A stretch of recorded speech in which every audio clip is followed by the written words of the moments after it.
there's not a lot of places for animals to go. And there's a lot of animals out there, cats and dogs, that are homeless, that are out on the street, that people are trying to surrender to shelters. And what we try to do here is we have 100 animals at this facility. And we're in the famous Fido Wellness and Learning Center, which gives animals hope.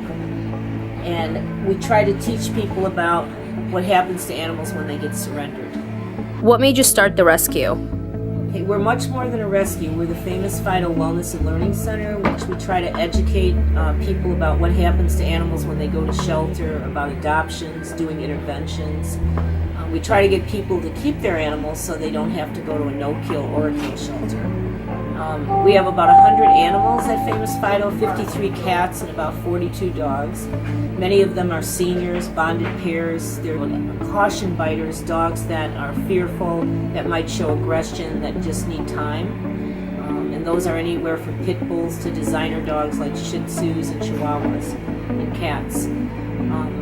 Without this facility, there's not much hope except for an animal going to a shelter and getting lost in a system. They might also go to a rescue, and a rescue can only do so much.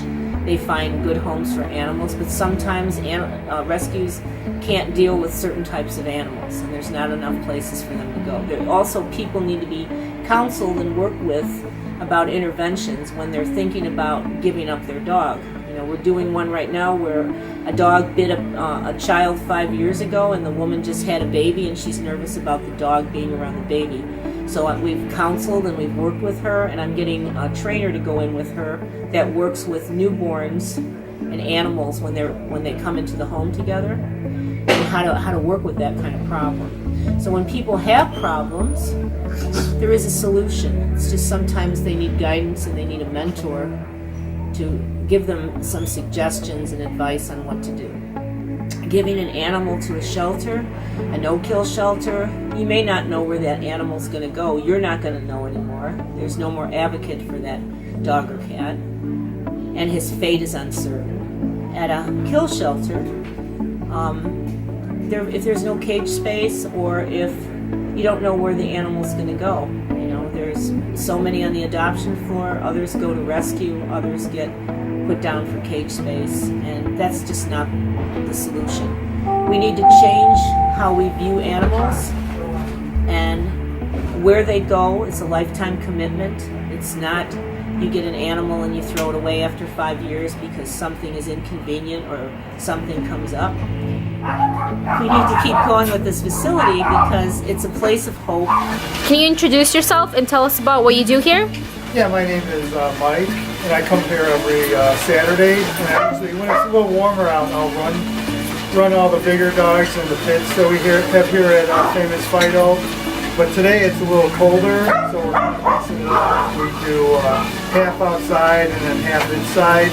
So we do usually 15-minute increments on the treadmill, and we try to get them as much exercise as possible. And then we've also been taking them over to the Chicago Canine Company. They work on training, and we're going to start doing like agility and nose work. And then, yeah, most of the dogs here, I mean, they need this like every day, and I try to get here as much as possible to get them on the treadmill and run them outside.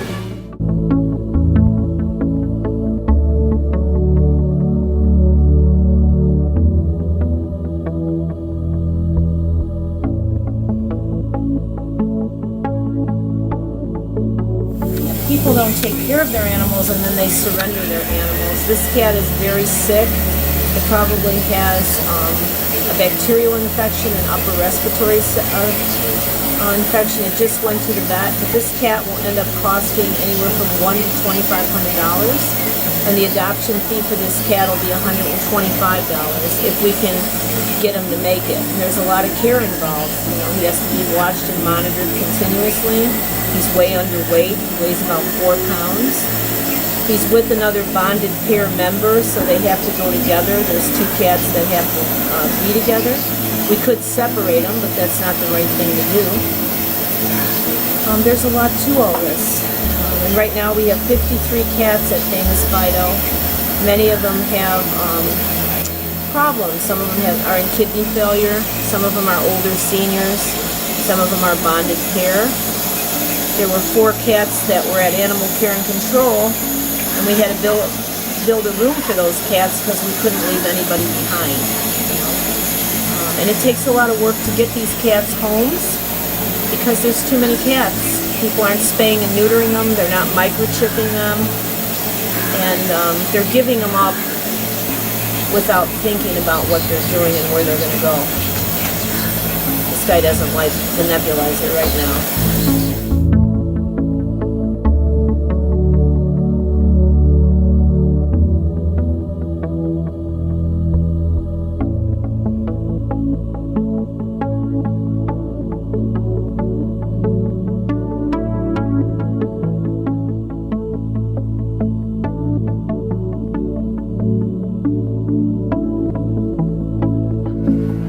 How much does it take each month to run the whole place? Oh, it takes about $29,000 a month right now to run the facility. That includes taking care and maintaining the space, keeping our insurance and our loan, our rent, providing shelter for the animals, the vet bills, everything we have to do to keep this place maintained. And I work night and day here. I don't take a salary, and I have very limited people. I pay somebody to help me with the animals, the dogs.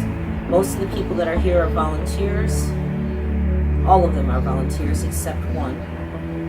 And it takes a lot of maintenance and veterinarian bills to provide the care that these animals need. Like the cat that we just seen, there's a little old senior named Star going home tomorrow. His vet bill was $1,500. The animals coming in with upper respiratories and pneumonia from shelters. One dog was $4,000 for 4 days at the emergency vet. So our vet bills, are a good $5,000 to $10,000 a month, and it takes a lot to take care of these animals. And we also need this facility because without the facility, there's no home for them and there's nowhere for them to go.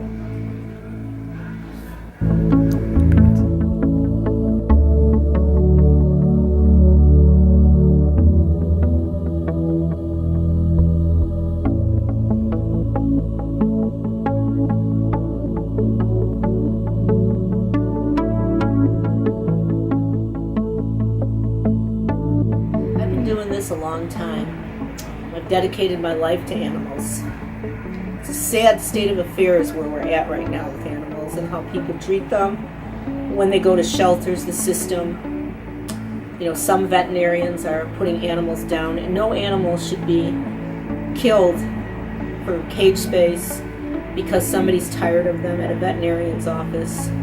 And we need to do the right thing. We obviously are not doing the right thing because there's millions of animals being killed across the country in our society. So we have to do something different. And one of the gifts that I have here that I've been privileged to learn is what is really happening out there. And what is really happening out there is we, of course, need to spay and neuter animals, but adoption process has to be different. People just can't go out and get a dog and then get rid of the dog or cat.